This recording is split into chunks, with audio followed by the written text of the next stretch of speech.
अस्सलामुअलैकुम एवरीवन। उम्मीद करती हूँ आप तमाम लोग बिल्कुल खैरियत से होंगे। हम बेसिकली चैप्टर 5 को डील कर रहे हैं, जिसमें हम लोग जो है सरफेस टेंशन को स्टडी कर रहे हैं।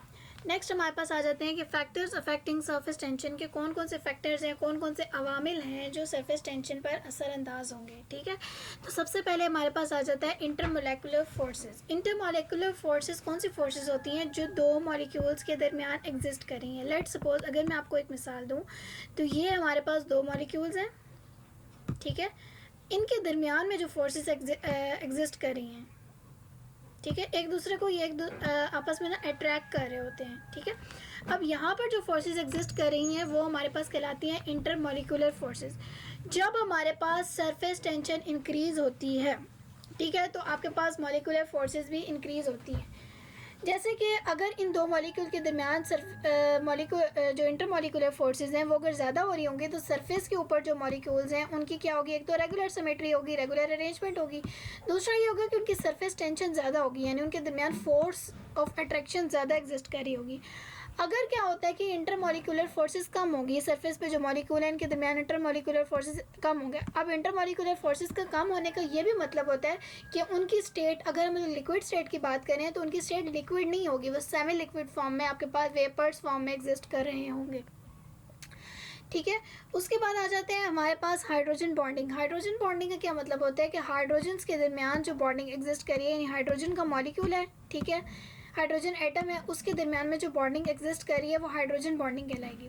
हाइड्रोजन बॉन्डिंग में सिमिलरली इंक्रीज होगी with the increase in surface tension. अगर दो मॉलिक्यूल्स हैं, ठीक है, हमने कहा कि ये कोई हाइड्रोकार्बन है, ठीक है, अब हाइड्रोकार्बन में हमें पता है कि हाइड्रोजन का भी मॉलिक्यूल होता है और कार्बन का भी मॉलिक्यूल होता है, ठीक है। अब अगर हाइड्रोजन बॉन्डिंग इनके दरमियान में इंक्रीज कर रही है तो इसका सिमिलर यही मतलब होगा कि इनके दरमियान में जो है वो क्या है, सरफेस टेंशन जो है वो इंक्रीज कर रही है।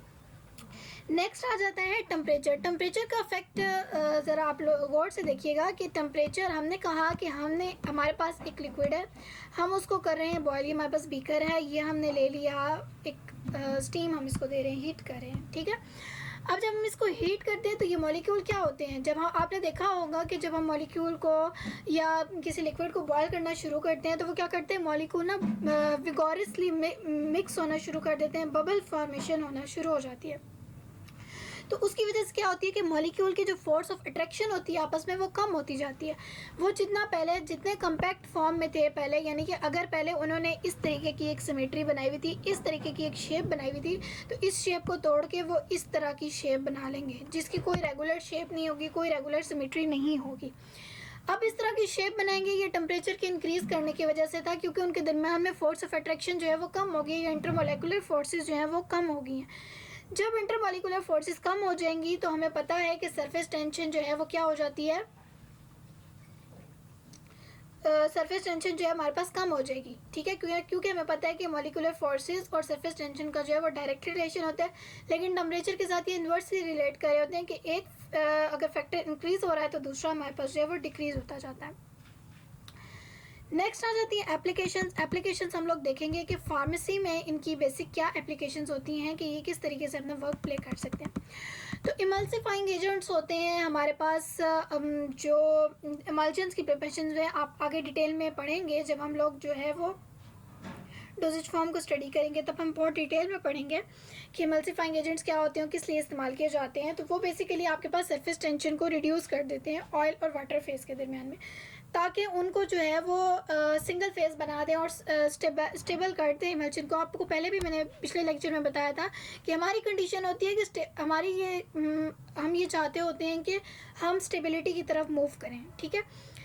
नेक्स्ट आ जाते हैं आपके पास बाइल सॉल्ट्स, जो आपके पास रिड्यूस कर देते हैं टेंशन को, सरफेस टेंशन को फैट्स की, किसमें, ड्यूडेनम में, ठीक है, यानी कि स्मॉल इंटेस्टाइन में आपके पास जो है वो सरफेस टेंशन को रिड्यूस कर देते हैं और लिपिड की डाइजेशन जो है वो बहुत अच्छे से और बहुत आसानी के साथ करवा देते हैं।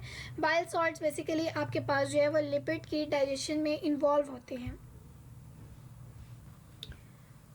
सो ये हमारे पास जो होते हैं बाइल सॉल्ट जो है वो बेसिकली लिपिड के डाइजेशन में इन्वॉल्व होते हैं। यहाँ तक हमारा जो है वो सरफेस टेंशन का टॉपिक ख़त्म होता है। Hope you guys like it. Thank you so much. अल्लाह हाफिज़।